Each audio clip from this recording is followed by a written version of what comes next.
Okay Shravani. ఇప్పుడు నువ్వైతే మరి నీ గోల్ ఏంటి అసలు? ఎట్ గోల్ లాస్ట్ నువ్వు ఏమవ్వాలనుకుంటున్నావు? అంటే నాతో చెప్పినావు నువ్వు ఇంతకు ముందే ఈ వెస్లింగ్ అనేది క్విట్ చేసి కొంచెం గవర్నమెంట్ జాబ్‌కి అట్లా అవును. అని. సో, అసలు ఏంటి నీ గోల్ ఏంటి అసలు? గోల్ అంటే ఉండే అక్క ఒలింపిక్ వరకెళ్ళాలి, ఇంటర్నేషనల్ వరకు ఎళ్ళాలి అన్నట్టు. కానీ ఇంట్లో సిట్యుయేషన్స్ గానీ, ఇంటికి పెద్ద నేనే గదా! ఇంట్లో సిట్యుయేషన్స్ గానీ, మమ్మీ వాళ్ళకి నేను చూస్తున్నా నాకు నచ్చట్లేదు. అరే! ఏంది మా ఇంట్లో ఇది సిట్యుయేషన్ అన్నట్టు. డ్యాడీ, మమ్మీ సఫర్ అయితుంటే చూడలేకపోతున్నా. గవర్నమెంట్ డ్యూటీ చేసుకొని ఇంకా మమ్మీ వాళ్ళకి ఇంకా కొంచెం హెల్ప్ అవ్వాలి నేను అన్నట్టు ఇట్లా కానీ 8 ఇయర్స్ నుండి ఆలోచిస్తున్నా. ఇంత కష్టపడి ఈ స్టేజ్ వరకి ఒక 43 మెడల్స్ వచ్చినాయి నీకు. మరి హ్మ్. ఇప్పుడు క్విట్ చేయడం కరెక్ట్ కాదు గదా! ఇది చేసుకుంటా అది చేయొచ్చు గదా! చెయ్యొచ్చక్క. అంటే నేనేందంటే, ఇప్పుడు పోలీస్‌ది రాద్దామని అనుకుంటున్నా. అందులో స్పోర్ట్స్ కోటా నుంచి నేను గేమ్ ఆడుకుంటూ డ్యూటీ జేసుకోవచ్చు. అట్లా ఓకే. ఆప్షన్ ఉంది. హ్మ్. ఒకవేళ అట్లా ఆప్షనొస్తే నేను కంపల్సరీ నేను మళ్ళీ అది కంటిన్యూ జేస్తా. ఓకే. హ్మ్. అంటే నిన్ను చూస్తుంటే గూడా కొంచెం నా ఎమోషనల్‌గా చాలా హ్మ్. మెంటల్‌గా డిస్టర్బ్ అయి ఉన్నట్టు డిస్టర్బ్ అయినా. అనిపిస్తుంది. అవును. అసలేంటి ప్రాబ్లమ్? ప్రాబ్లమ్ అంటే ఏం లేదక్క. ఇప్పుడు ఎవ్వరైనా గానీ నేననే గాదు ప్రతి రెజ్లర్ అనుకుంటున్నాడు. అంటే గర్ల్స్ గానీ, వుమెన్ గానీ, మెన్ గానీ అరే! ఇంతగనం జేస్తున్నాము సర్టిఫికేట్స్ నాతోని గూడా అనడం జరిగింది చాలా మంది. హ్మ్. సర్టిఫికేట్స్ అన్ని ఇన్ని గనం వచ్చినాయి. ఏం జేయాలి? అన్ని మూలకే పడుతున్నాయి. అంతే. ఏదో డ్యూటీ చేద్దామంటే ఇప్పుడు హైట్ ఉన్నోళ్ళకి పోలీస్‌కి ట్రై జేస్తారు. హ్మ్.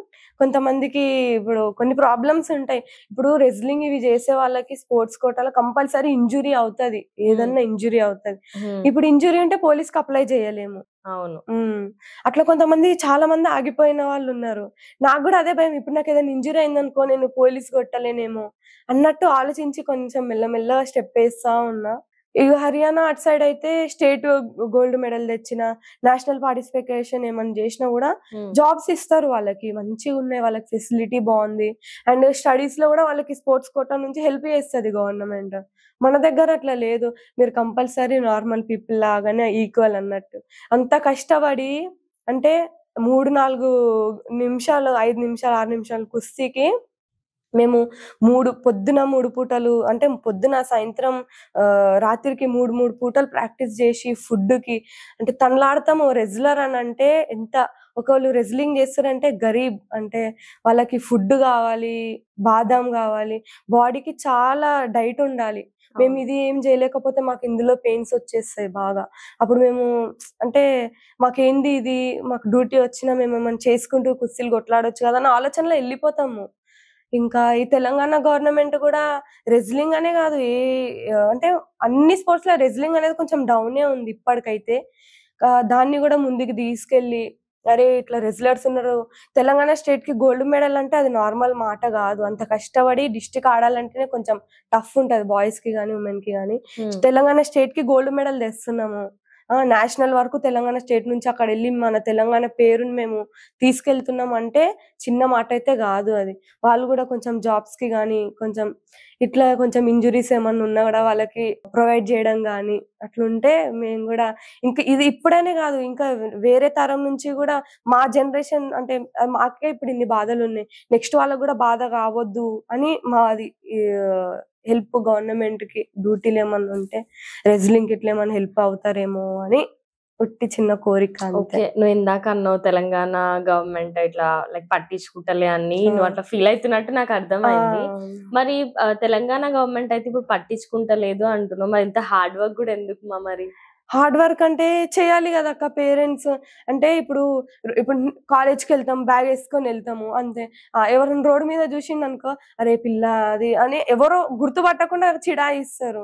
అదే రెజ్లర్ అని మనం దెలిసి, రెజ్లింగ్ అంటే మనం రెజ్లింగ్ జేస్తే మన ఫిజిక్స్ జూస్తేనే, అమ్మో! ఈమె గట్టిగుండేటట్టుంది, వర్కౌట్ జేసేటట్టు దగ్గరికి రారు ఎవ్వరు.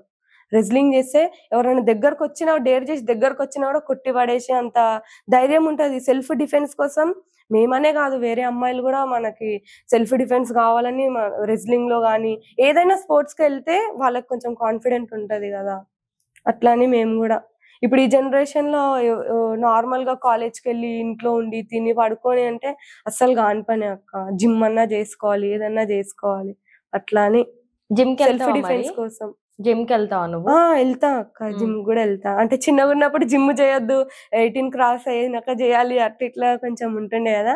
తర్వాతకి ఇప్పుడు జిమ్ కి వెళ్తా ఉంటా. ఫిట్నెస్ కూడా ఇంపార్టెంట్ కదా, వెయిట్ లిఫ్ట్ చేస్తేనే మనం ఆపోనెంట్ ని కూడా లిఫ్ట్ చేయగలుగుతాం కదా అని జిమ్ వెళ్తా. ఓకే, ఇప్పుడు అట్ లాస్ట్ మరి నువ్వు అంటే లైక్ వ్యూవర్స్ కి కూడా ఏమైనా మోటివేషనల్ గా, నువ్వు ఇప్పుడు ఇంత సఫర్ అవుతున్నావు కాబట్టి మన వ్యూవర్స్ కి నీలాగా స్ట్రాంగ్ ఉండడానికి నువ్వు ఒకటి చెప్పాలంటే ఏం చెప్తావు మరి? స్ట్రాంగ్ ఉండాలంటే ఇంట్లో సిచ్యువేషన్స్ ఉన్నా కూడా ఎట్లున్నా కూడా ముందుకు వెళ్ళండి, ఆగిపోకండి. అండ్ ఏమున్నా మనము ఇప్పుడు ఆలోచిస్తాం తెలంగాణకి మెడల్ తేయాలి, అది తేయాలి, తెస్తే మనకు కూడా బెనిఫిట్సే. మన తెలంగాణకి గోల్డ్ మెడల్ వస్తుంది, ఇండియాకి గోల్డ్ మెడల్ వస్తుంది. కానీ అన్నిటికంటే పేరెంట్స్ కూడా ముఖ్యము, వాళ్ళ హ్యాపీనెస్ కూడా చూడాలి. ఇప్పటికైనా ఎవరైనా గర్ల్స్ కానీ బాయ్స్ కానీ స్ట్రాంగ్ ఉండాలి.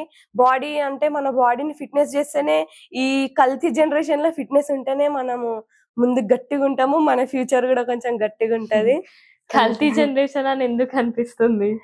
అప్పుడంటే డాడీ వాళ్ళు బాదాము, కాజు అవన్నీ తిని ప్రోటీన్, అవే తండాయి చేసుకుంటే అదే ప్రోటీన్ మాకు. రెజ్లింగ్ అంటే డాడీ వాళ్ళకి కూడా అప్పుడు తండాయి అనేది ప్రోటీన్ వాళ్ళకి. ఇప్పుడు ఏంటంటే ప్రోటీన్ పౌడర్స్, క్రెటిన్లు అవన్నీ వచ్చినాయి, చేసినాయి. ఆ క్రెటిన్ తాగితే కిడ్నీకి ఎఫెక్ట్ అంటారు, ప్రోటీన్ అంటే నార్మల్. అది ప్రోటీన్ తాగితే అమ్మో ఫ్యూచర్ లో ఏమన్నా బాధ అవుతుందేమో అన్నట్టు ఒక కల్తీ జనరేషన్. ఫుడ్ కూడా, రైస్ కూడా ఇప్పుడు ప్లాస్టిక్ ఏమేమో వస్తున్నాయి, అవి తినాలంటే ఇప్పుడు తినే అన్నం కూడా యాపిల్స్ అంటారు, దాని మీద వ్యాక్స్ చేస్తారు. అవన్నీ తిన్నాం అనుకో అరగవు, చేయవు. ఈ వర్కౌట్ చేసినాం అనుకో జర అవన్న కొంచెం బాడీ ఫిట్ ఉంటది. ఓకే, ఇప్పుడు నువ్వు డైలీ మీ రొటీన్ లో ఏమేమి డైట్ తీసుకుంటావు? ఎలాంటి డైట్ తీసుకుంటావు? పొద్దున్నే మనకి హెల్దీ ప్రోటీన్ కావాలంటే 4 eggs తినాలి అక్క కంపల్సరీ. బాడీకి పొద్దునే 30 గ్రామ్ ప్రోటీన్ ఇవ్వాలి మనం బాడీకి. 4 eggs తింటాము. అండ్ ఇడ్లీ, స్టీమ్ ఫుడ్ ఉంటది, పొద్దున్నే ఆయిల్ ఫుడ్ తినకుండా ఇడ్లీ, కొంచెం peanut chutney, and carrot beetroot juice ఉంటది అది. ఇంకా బాడీ మేము అంతా వర్కౌట్ చేస్తాం కదా, కూల్నెస్ కోసం సబ్జా వాటర్స్ యాడ్ చేస్తూ ఉంటాం. అండ్ మధ్యాహ్నంకి రాగానే కొంచెం 2 రోటీ, కర్డ్ రైస్, గీలో వేయించుకున్న రోటీ, అండ్ చికెన్ ఉంటే డైలీ చికెన్ అంటే కాదు కదా, హెల్దీ వెజిటేబుల్ అంటే స్పినాచ్ కర్రీ అట్లాంటివి, హెల్దీ వెజిటేబుల్స్, కర్రీ లీవ్స్ బాగా తింటాం. అండ్ ఈవినింగ్ స్టేడియంకి వెళ్ళేటప్పుడు అండ్ మళ్ళీ పొద్దున్న నానబెట్టుకునే బాదం అవన్నీ తినేసి వెళ్తాం కదా ప్రాక్టీస్ కి. ఈవినింగ్ బాదాము, 2 బనానా, కాజు అవి తినేసి ప్రాక్టీస్ కి వెళ్ళిపోతాం. ఆ ఇంటికి రాగానే మళ్ళీ అదే రైస్, చపాతి, ఇంకా అదే నార్మల్ డైట్ ఉంటది. కానీ పాలు ఎక్కువ తాగాలి, మార్నింగ్ పాలు కూడా తాగాలి. కానీ నేనంటే పాలు ఎక్కువ తీసుకోను అట్లా నా డైట్. పాలు ఎక్కువ అంటే నచ్చవు ఎక్కువ పాలు, మా అంటే ఒక చిన్న గ్లాస్, అది కూడా వీక్లీ 3-4 times చిన్న గ్లాస్ పాలు. ఓకే, కానీ ఇప్పుడు నువ్వున్న సిచ్యువేషన్ కి ఫ్యామిలీ సిచ్యువేషన్ చూసుకుంటే ఫైనాన్షియల్ గా కొంచెం ప్రాబ్లం ఉంది కాబట్టి డైట్ అయితే మేనేజ్ చేయలేము. మరి ఎట్లా మేనేజ్ చేస్తున్నావు ఇప్పుడు? హెల్ప్ చేస్తారు అన్నాను కదా అక్క.